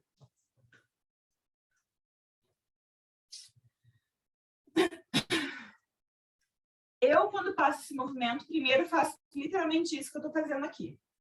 Primeiro eu ensino do chão. Então, eu vou falar para a pessoa, olha, a gente vai estar num sit lá em cima, porque agora eu não preciso pensar aqui na dor da coxa, não preciso pensar nada disso. Eu só vou pensar que vou estar nessa posição lá em cima. Vou passar minha mãozinha aqui e eu preciso tentar descer para o lado o máximo possível para criar o espaço e passar. Quando a gente está falando de uma pessoa gorda, o volume dela, o tamanho dela, e o tamanho do braço, ou até a amplitude de ombro, enfim, pode impossibilitar de que se crie um espaço suficiente para eu passar o meu corpo. Então, isso é uma coisa que a gente precisa ter em mente. Tá? Mas, primeiro, a gente pode falar que a gente vai tentar descer o quanto antes, o quanto der, e aí vai tentar criar um espaço. A minha mão de cima, para mim, eu posso ficar segurando tanto normal quanto em cup. Honestamente, não vejo diferença. Acho que é uma preferência pessoal, tá? Então, cada um vai preferir de um jeito e não vejo isso como uma grande influência, pode ser uma escolha. Bom, a pessoa não consegue criar esse espaço para entrar. Gente, eu posso, estou aqui, ó, com a minha mão em cima, eu vou escorregando, estou descendo aqui. Vou tentar me sustentar com essa mão aqui de baixo, solto essa e passei para frente. Quando eu estiver segura aqui, se der, solto essa mão, tá? Por quê? Dessa forma, eu não estou preocupada em criar o espaço tendo essa limitação aqui. Eu vou fazer a mesma coisa, vou pender para o lado e vou passar para frente. Só que eu já não tenho aquela limitação ali. Então, fiz esse movimento, soltei minha mão e soltei, tá? Aí eu costumo explicar sentadinha no chão primeiro, passo essas coisas e depois a gente tenta em cima, tá? Tô doida para ler os comentários, mas depois eu vou ler. Outra questão, gente, berço. Por que eu trouxe esse movimento para cá? Para mim, é uma questão também de comando. De como o meu corpo vai parecer comparado com o corpo de uma pessoa magra fazendo. Quando eu via esse movimento, eu via a pessoa com os dois pés paralelos, muito próximos um do outro, e a pessoa abraçada com as duas pernas realmente como uma bolinha, sabe? E eu não consigo ficar dessa forma tão compacta. As minhas pernas, elas até podem ficar paralelas, apesar na foto ali elas não estarem, era mais uma questão de alinhamento ali da minha perna de cima. Eu até consigo fazer com que elas fiquem paralelas, mas elas não conseguem ficar muito juntas, porque a minha coxa é volumosa e ela vai ficar numa distância maior. E aí eu, talvez por uma questão de flexibilidade também, de falta de flexibilidade, não consigo abraçar as duas pernas. Eu abraço a perna de cima. Sinceramente. Não fiz um berço por causa disso? Não. Então, assim, para mim, o ensinar esse movimento é falar que vai fazer, enfim, explicar todos os movimentos, né, pender para o lado. Eu costumo explicar partindo da águia, então depois que eu conseguir fazer a águia, eu consegui soltar mais o meu tronco da barra, pender mais para frente, e aí sim me transformar numa bolinha. Ponto. Como a pessoa vai se transformar numa bolinha, eu acho que parte de cada um. Desde que ela esteja fazendo ali a força na perna e o pender para frente, né, de forma correta, está num berço, tá? E aí, um detalhe que me ajudou muito na primeira vez que eu fiz esse movimento foi aquela fotinho ali do lado, que é com a perna de baixo esticada ao longo da barra. Isso eu acho que me ajudou. No início eu tinha muito medo de soltar o meu corpo, e aquela perna de baixo ali toda em contato com a barra me ajudou a me sentir mais segura, sabe? Eu não sei se existe... Eu acho que tem gente que chama esse de flamingo no alto. Não sei qual é a variação desse movimento. Mas pode ser uma etapa interessante de se ensinar antes do berço. Acho que o águia, né, a águia, ou essa posição pode ser uma primeira etapa antes do berço, tá? Então, só um comentário. E agora, gente, antes de fechar, tem dois movimentos invertidos que eu queria tratar. Na verdade, um é um movimento invertido e o outro é a inversão em si. Não vamos entrar aqui na guerra de se são um Escorpio ou é um Gêmini, tá? para mim é Escorpio e quem manda que sou eu hoje.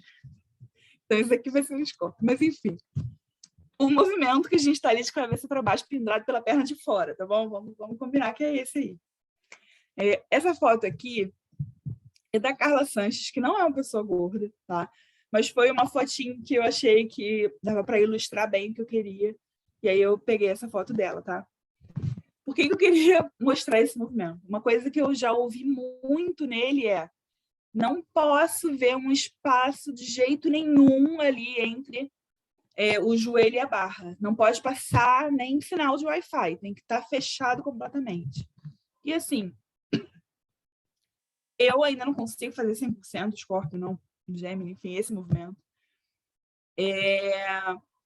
E o que eu sinto, se eu tentar manter o meu joelho completamente grudado ali, a sensação que eu tenho é que meu joelho vai quebrar. Então, assim, eu preciso deixar um espacinho, tipo esse que está ali na foto, e ainda assim eu vou estar segura no movimento. Então, assim, eu acho que a gente precisa aqui pensar em quais são as forças que eu tenho que fazer. É óbvio que eu tenho que estar uma trava ali, eu tenho que estar com a minha perna forçando para baixo e para dentro, eu tenho que estar com as outras travas ali corretas, com minha cintura encaixada, enfim. Eu tenho que estar aplicando todas as forças, ok. Mas o não ter espaço ou não deveria ser uma forma de eu checar se está correto ou não, tá? Uma coisa importante também, não saiam pegando o pé da pessoa e puxando para baixo, porque pode machucar a pessoa, tá? Então, assim, eu entendo que para a pessoa que está fazendo esse movimento, ela já tem uma consciência corporal maior ali, você já consegue conversar melhor com ela e tal. Então, assim, dá para ter um diálogo para saber se a pessoa está segura ou não naquele movimento. E não vai ser um espacinho ali ou não que vai dizer isso, tá? Então, eu trouxe esse movimento para falar do famigerado espacinho, tá? Ele pode ser necessário pelo volume ali também, pelo volume da panturrilha, volume da coxa. Então, pode haver esse espacinho ali aparecendo, tá? Outro ponto. Por que eu estou falando disso antes de falar de inversão? Porque a gente pode fazer movimentos invertidos sem conseguir inverter, tá?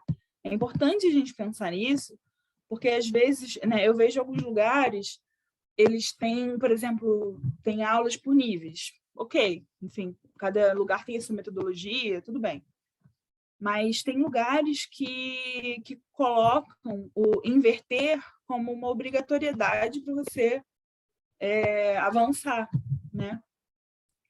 E inverter por si só pode ser uma dificuldade muito grande, não só para pessoas gordas, por alguns motivos. Um deles pode ser realmente o peso, o volume da bunda, da coxa, sabe?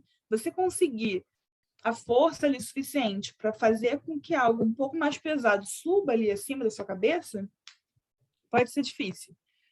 Então, eu acho que, claro, vamos trabalhar a inversão? Vamos, mas não vamos impedir que isso seja um impeditivo para a pessoa avançar em outros movimentos. Então, assim, trabalhou a inversão e tal, mas ela consegue ir, por exemplo, para um Escorpio, descendo da barra. Então, eu subo, monto uma trava P, tipo quando a gente viu ali para fazer o charme, passo minha perninha para trás e desço para um Escorpio. Ou vou fazer outro movimento, sei lá, desço pela trava Monkey. Tem inúmeras formas de a gente descer da barra e ficar invertida. E não só fazer a inversão, né? Levantar a nossa bunda para cima. Então, esse também é um recado que eu queria dar. E, por fim, gente, a inversão em si. Eu sei que normalmente a gente já treina ela de baixo, né, deitada no chão. Só que o que eu percebo quando a gente faz isso do chão? Eu estou trabalhando basicamente levantar um pouquinho a minha bunda, claro, e prender as pernas na barra. Tá. Só que eu não tenho um espaço suficiente, porque eu estou deitada no chão, para pensar, por exemplo, no meu tronco indo para trás, porque eu já estou deitada no chão. Então, uma alternativa é usar aquela bolinha de pilates. Eu vou pegar uma aqui. A minha está meio vazia, gente. Está meio sofrida, mas vamos lá. gente pode tentar. Mas olha só. Não vai ficar direito, não, mas só para ilustrar. Vou sentar aqui na beirinha dela, montar aqui a inversão e vou para trás. Vocês viram toda a minha calcinha, mas tudo bem. Eu acho que isso aqui é útil porque ajuda a pensar em outras coisas além da perna para cima, tá? Dá para usar isso daqui para treinar super inversão, dá para usar para fazer outras coisas também.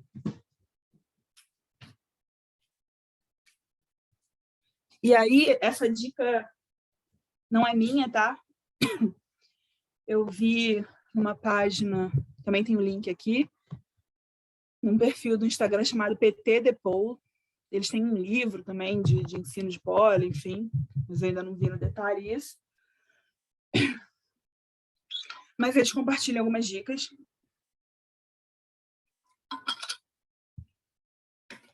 E essa eu achei muito útil para se trabalhar a inversão. Então, no estudo, se tiver umas bolinhas de pilates e tal, é uma forma da pessoa ir treinando também sem você estar ali segurando. Acho que é válido. E aí, gente, já terminou, tá? A gente vai ter um tempo agora de conversar, trocar ideia. Mas vou compartilhar com vocês também alguns links importantes de várias coisas que a gente falou aqui. Então, de pressão estética e gordofobia, de gordofobia médica, que eu acho que é um tema muito relevante. Livro, O Mito da Beleza, eu gostava muito desse livro, ainda gosto, mas agora tem alguns receios, algumas coisas ali, porque, infelizmente, a autora se mostrar uma pessoa um pouco controversa, ela é antivacina, enfim, outras histórias ali. Mas eu ainda acho um livro relevante. Tem o livro da Malu, de Lute Como Uma Gorda, que é muito bom. E aí ela era uma tese de doutorado dela que virou livro. E ela disponibiliza a tese, então quem quiser ler pode acessar o link. Então eu vou compartilhar isso aqui com vocês. Tem um livro que eu ainda não li, mas que eu tô, enfim, doida para ler. É em inglês, mas é basicamente falando das origens raciais da gordofobia. Então acho que é interessante a gente pensar sobre isso, entender sobre isso. E, gente, no mais, agradecer. Aqui eu trouxe algumas fotinhos. Eu ainda não consegui fazer uma aula dessa, por exemplo, presencial, mas aqui foram algumas aulas específicas que eu fiz para pessoas gordas, então eu quis trazer aqui esses registros, foram muito legais, assim, de estar junto com outras pessoas gordas fazendo alguma aula coreográfica mesmo, enfim, mas foi muito legal. Então eu trouxe esses exemplinhos aqui para a gente ter de referência. E os meus contatos, né, meu Instagram, meu e-mail, e reforçar aqui, gente, que eu estou sempre aberta, a gente pode conversar, trocar ideias, se vocês tiverem dúvidas, a gente pode conversar por lá também. Eu estou doida para ler aqui tudo, mas, enfim, consegui terminar antes das 4, então agora a gente fica aberto aqui, dá para conversar um pouco, se vocês tiverem alguns comentários. Estou tentando ler aqui os comentários também, gente. Mas se vocês quiserem falar comigo...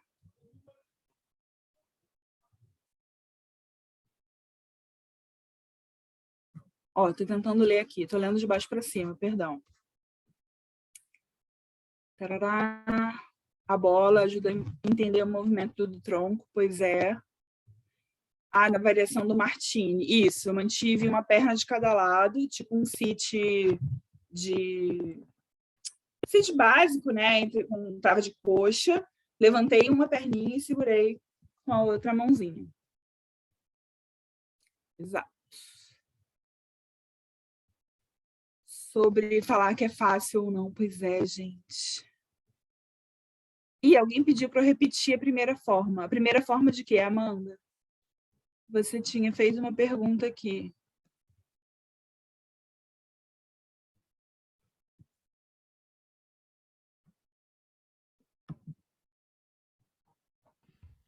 Gente, quem quiser ligar o áudio, ligar a câmera agora, pode, tá? A gente pode todo mundo ligar a câmera, bater esse papo aqui no final também. Sim, sim. Eu estou tentando ler tudo aqui, mas não estou conseguindo. Só vi que tinha uma dúvida aqui sobre... de entrar no charme. Tá, vamos lá. Secando.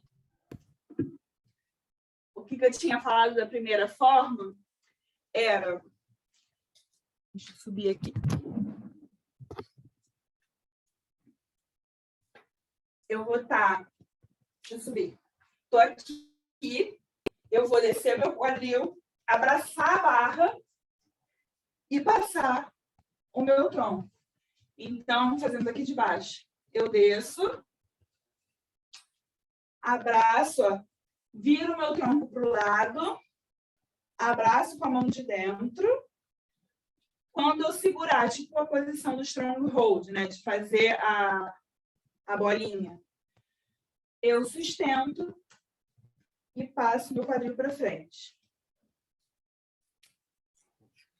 Andréa, boa tarde. Meu nome é Jéssica, a gente tem um estúdio aqui em Goiânia. Achei muito potente essa aula, até marquei você lá no meu Stories. Uma marca de giros. E aí eu queria que você desse algumas dicas sobre como essas alunas podem evoluir nos giros, que elas sentem muita dificuldade, elas têm medo, né, de entrar no back hook e cair, bater o joelho, e parece que elas estão sempre assim, queda livre. Muito fala assim, você gostaria que eu colocasse um colchão para você? A gente tem um colchão por barra, né? Você gostaria que eu colocasse um colchão para você? Porque, às vezes, realmente a aluna tem dificuldade, mas muitas vezes também essa resistência é ali da cabeça dela, né? Ela tem medo, ela está com medo de bater o joelho no chão. Então, ela saber que tem um colchão ali de proteção, ela já se sente mais confortável em relação a giros. Então, eu queria que você desse algumas dicas, assim, como você se sentia em relação aos giros. Muitas alunas odeiam executar giros. Eu tive até essa semana, a aluna chorou, né? Porque eu passo os giros no começo, e aí ela chorou e não desenvolveu o resto da aula, né? Porque, assim, se você já, no começo da aula, já não consegue executar, se cobra demais, muitas se cobram e se comparam, né? Então, que às vezes eu inverto a aula, então assim, no comecinho eu dou os combos, depois eu dou os giros, mas mesmo assim elas detestam executar giros. Nossa, foi ótimo você ter perguntado sobre isso, Jéssica, porque normalmente eu falo disso, faço uma observação e tinha esquecido. Eu não coloquei nada sobre giros por alguns motivos. Eu acho, infelizmente, que giro é uma questão de praticar realmente. Eu não consegui ter dicas assim de coisas que podem ser adaptadas, ou enfim, coisas que a gente consegue fazer de mudança. Eu acho que o que você comentou de colchão e tudo mais é uma. Uma outra questão que eu já fiz, que funcionou para mim, vou mostrar aqui. Exemplo, back hook ou front hook.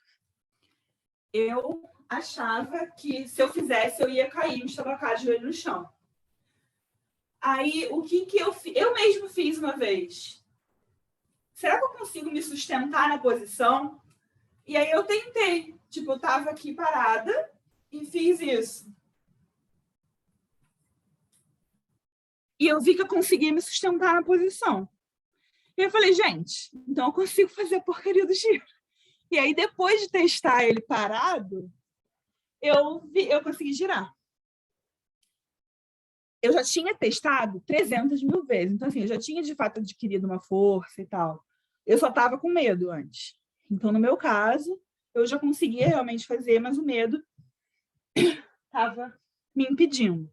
Então, isso pode ser uma dica. Tipo, fazer com que a pessoa teste a posição no chão primeiro, para entender. Então, no exemplo do back hook, entender que o quadril vai estar para frente, onde é que vai encaixar no joelho, enfim. Esse é um ponto. O colchão, claro, é uma alternativa. E aí a gente pode pensar em formas menores também de fazer o giro. Então, exemplo, vamos falar do back hook mesmo. vou passar ele na coreografia, sei lá, a pessoa ainda não consegue fazer.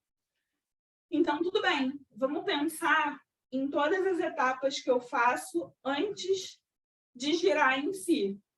Ela vai pensar em virar o tronco, em encostar aqui, e aí parei aqui. Beleza. Ela ainda não fez o giro completamente, não tirou os pés do chão, mas já está começando a fazer aquele movimento. Acho que já é pelo menos alguma etapa. A giratória também. Exato. Ainda tem essa questão do suor. Eu tenho ainda essa dificuldade. Por exemplo, quando tinha uma coreografia, eu sempre gostei muito de trabalhar coreografia, então as aulas que eu faço também costumam ter coreografia. Quando alguma professora botava algum giro no final da coreografia, eu queria morrer. Eu falava, gente, no final não dá. Ou começa com o giro ou esquece o giro. Então, assim, na verdade, eu acho que você pode botar ou no início ou no final, mas não bota no meio, não, porque no meio sacaneia amiguinho. No início, às vezes, a pessoa já consegue fazer de cara, porque ainda não soa muito, e no final ela pode, sei lá, parar por ali ou fazer outra coisa. No meio é sacanagem, porque a pessoa se sente ali realmente, tipo, não conseguir e para no caminho. Então, é um ponto. A Suelen comentou aqui sobre barra giratória. Também é uma alternativa. Eu tenho mais dificuldade em giratória, mas algumas pessoas preferem. Eu acho que é uma coisa para se testar. E... Andréa, última coisa. E uma que eu gostaria de fazer, assim, que eu não sei se todas concordem comigo ou não. Eu acho... Alô? De determinar, assim, essa aula é de básico, essa aula é de intermediário, essa aula é de avançado. Eu acho, assim, muito arcaico, sabe? Porque no pole dance é tudo individual, é tudo personalizado. Então, você tem que olhar, não é alunas do básico que estão ali na turma, é a Andréia, é a Mariana. A Andréia veio e ela tem coisa que ela executa, tem coisa que ela tem mais dificuldade. Então, assim, você tem que ser personalizado, né? A gente tem que ser mais humanizada as aulas. Então, ver o aluno e pensar assim, cara, se eu ficar passando esse giro que esse aluno não consegue executar, tem dificuldade, ele vai se frustrar e ele vai ser um aluno que ele vai parar, uma hora ela vai parar, porque ela vai só se frustrar.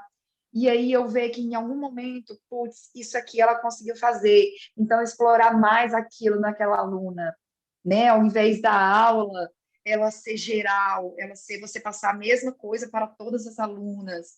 Acho que também não funciona assim, sabe? Ter um olhar personalizado para cada aluna. Concordo plenamente. Eu ia até falar um pouquinho sobre isso. Eu vi aqui que a Pam falou sobre como podemos lidar. Vou só ler a pergunta dela para juntar um pouco no seu comentário. Como podemos lidar com situações em que apenas uma pessoa gorda na aula ela não consegue realizar os movimentos e outras pessoas sim? Que ela tenta bater na tecla de processo, mas que não sabe se tem alguma coisa específica e tal. E para mim a resposta é justamente isso que você estava comentando, Jéssica, é pensar em coisas um pouco mais personalizadas. Então, assim, é claro, se for a primeira aula daquela pessoa, você ainda não vai conhecer, não vai saber muito bem, mas já tentar pensar em antemão do tipo, olha, isso daqui talvez essa pessoa, já conheço, já sei, talvez ela não vá conseguir fazer, mas ela é muito boa em tal coisa. Então, vamos passar um pouquinho de cada coisa. Então, assim, ela vai conseguir executar uma, talvez não consiga outra, mas ela vai se sentir parte daquilo ali, né? E aí você tentar exaltar isso nela, né? Tentar apontar essas coisas que ela vai ter facilidade, porque cada um vai ter alguma facilidade, com certeza. E aí, gente, quando eu falo de exaltar alguém, eu só peço o cuidado de não ser algo caricato e um pouco... como é que é a palavra? Tipo condescendente, não sei se essa palavra é correta, mas você tá, tipo, infantilizando alguém, sabe? Então, assim, tá a pessoa gorda lá na aula, ela fez um momento, você fica, ai, muito bem, meu Deus, sabe? Tipo, não, né? Não é para fazer isso. Mas, tipo, da mesma forma que você tá exaltando qualquer pessoa ali, você vai exaltar ela também. Então, do tipo, você sabe que a pessoa está ali, ela não conseguiu, por exemplo, os giros, não está conseguindo fazer os giros. Mas ela, pô, sabe muito bem fazer uma figura X, ou então ela tem uma memória incrível para coreografia. Aí você vira, você está passando uma coreografia e você fala, não, porque fulana vai ser minha monitora aqui, porque ela já sabe a coreografia inteira. Então, o que vem mesmo? Assim, tenta fazer com que ela faça parte ali, ajuda ela a lembrar as qualidades que ela tem, as facilidades que ela tem, sabe? É um pouco, de fato, do que a gente falou mais no início, de tentar não só valorizar questões como força e flexibilidade, tem uma série de outras coisas. Então, ajuda ela a pensar, a identificar o que ela tem de facilidade e tal. Então, acho que isso é um ponto importante. Aí a Ana Helena... Oi, diga. Não, fala, depois eu faço a pergunta. Tá. Ela perguntou de como quebrar a resistência de alunas gordas em aparecer nas fotos. Cara, isso eu acho que é muito particular. Eu acho que eu, pelo menos, sempre gosto de reforçar para as pessoas de tirarem suas próprias fotos, mesmo que não vá postar em lugar nenhum e tal, para elas se compararem, para elas evoluírem, para elas, enfim, verem. Aí eu costumo falar, gente, tira foto, porque daqui a 2 anos, quando você estiver em tour mundial, fazendo suas apresentações, você vê, olha, eu comecei aqui, enfim. Eu acho que vale a gente incentivar. Mas não tem como a gente, tipo, querer forçar que elas apareçam nas fotos, vou tirar foto de grupo. Às vezes as pessoas não se sentem confortáveis, e não é só por causa de corpo, às vezes, infelizmente, por causa de trabalho, né? Ah, não quero... Tem muito julgamento ainda. Então, acho que não tem muito o que fazer, a não ser tentar aos pouquinhos incentivar mesmo. Não tem muito. Mas diga, Igor. Assim, por exemplo, com você, sempre quando eu penso em alguma pergunta, eu me sinto bem à vontade para fazer para você, porque você é bem aberta, assim, isso é muito massa. E esse lance da aula com os alunos, foi o que você falou, né? Acho que quando a gente vai sentindo, a gente vai conseguindo construir algo mais personalizado. Mas às vezes eu fico também pensando se até que ponto eu posso chegar também, às vezes, obviamente, tendo uma relação mínima ali com a pessoa, e perguntar para ela, né? E aí eu queria saber a tua opinião com relação a isso, do tipo, não na frente de todo mundo, ou parar a aula e, sabe, criar um alarde, mas às vezes como um feedback mesmo de final de aula que a gente gosta de trocar com o aluno. Como que você acha de chegar e perguntar para a pessoa, algo do tipo assim? Mas você diz o quê? De forma geral da aula ou de algum movimento? Tipo, a pessoa não está conseguindo fazer um movimento e você quer saber disso, é isso? Às vezes, durante a aula tem algum ponto específico, algum movimento que travou, só que se você começa a dar uma certa atenção e não anda, a impressão que dá é que começa a causar um alarde, chama atenção assim, né? Sim, e aí, beleza. melhor, vamos continuar, aí você vai atender outras pessoas, vida que segue. Mas Sim. chegar nesse momento final, assim, essa conversa pessoal, com essa intimidade e tal, você acha que é... Eu acho que é válido. Eu acho que, claro, vai depender de pessoa a pessoa, da intimidade e tudo mais. Mas, digamos, se eu não tenho muita intimidade ainda com a pessoa, no meu caso, eu sendo uma pessoa gorda e a pessoa também sendo gorda, eu acabo tendo uma abertura maior de já abordar o tema. Mas você, com uma pessoa magra, às vezes eu entendo que role um tipo, tá, e agora? Como é que eu falo? E aí eu acho que vale, como eu comentei, aquela questão de que pode não ser uma questão de força, por exemplo, pode ser a questão de volume. Então, você pode perguntar, realmente, naquele movimento ali que você não estava com dificuldade, você sabe me indicar o que está rolando, tipo, específico? E aí tenta fazer perguntas para ela. Tipo, o que está rolando? Você não está conseguindo se sustentar no braço? Não. Você não está conseguindo posicionar a sua perna? Tipo, tenta perguntar quais são possibilidades, porque às vezes a pessoa não vai conseguir verbalizar o que está acontecendo, principalmente no início. No início a gente não sabe nem o que é direita e esquerda, ali no meio do caminho. Então, eu acho que a gente pode tentar fazer perguntas para tentar identificar o que pode estar acontecendo e aí chegar numa solução, sabe?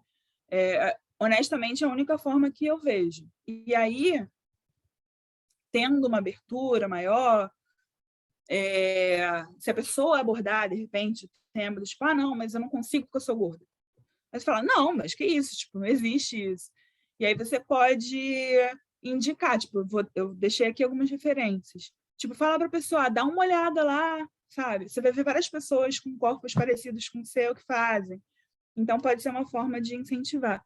É claro que é muito difícil você virar e falar, não, porque você é gordo, porque Tipo, infelizmente, a palavra gorda ainda carrega ali uma interpretação para muitas pessoas que, infelizmente, são interpretações ruins. Então, é mais difícil de abordar. Mas se a própria pessoa aborda, é uma questão, é uma possibilidade.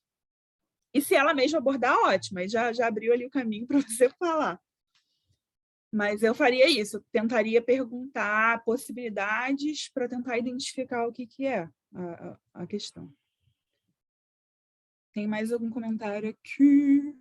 Cadê? Da Paula. Tive algumas professoras que não passavam nada difícil por achar que não éramos capazes. Mas também já tive aquelas que acham que todo mundo é capaz, e aí quando a gente tem algumas dificuldades, explica que é coisa da nossa mente, que a gente está criando barreiras. Ai, Senhor, pode ser porque nosso histórico às vezes nos limita. Mas como comunicar isso para a professora sem parecer que a gente não quer fazer ou que é preguiça? Eu, como aluna, sou um pouco reclamona porque meu condicionamento não é tão bom, mas parece que muitas vezes eu não quero fazer e não é isso. É só que preciso de todo um preparo.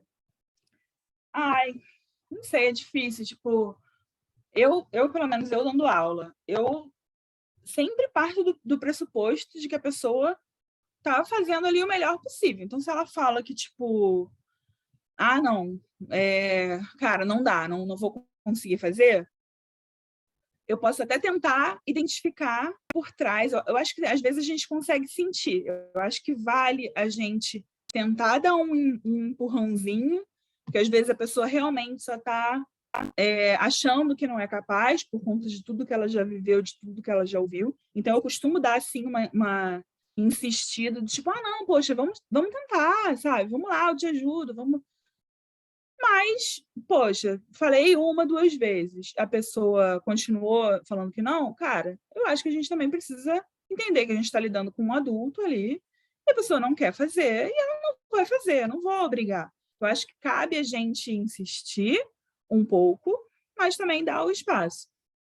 E como aluna, eu acho que é um pouco da mesma forma. Assim, eu também sou uma aluna reclamona, mas eu costumo reclamar e fazer. Tipo, eu fico, ai, meu Deus do céu, não acredito. Mas vou lá e faço. E aí, se não rolar, eu falo, gente, cara, não rolou mesmo. E paciência. Às vezes, eu não lido de forma tão linda assim. Já chorei em aula 400.000 vezes. Mas, enfim, como instrutora, eu diria isso. Eu acho que é válido a gente insistir um pouco, mas tendo na cabeça que cada um tem seu próprio limite, e isso é independente até de limite corporal, às vezes é psicológico, às vezes a pessoa não está afim. E, cara, ponto. Principalmente quando a gente começa a falar de movimento de cabeça para baixo, por exemplo. As pessoas têm outros medos, outras questões que você não vai conseguir ali, tipo, ficar enchendo o saco dela. Você vai acabar afastando ela em vez de trazer para perto. Então, enfim. Não sei se respondi.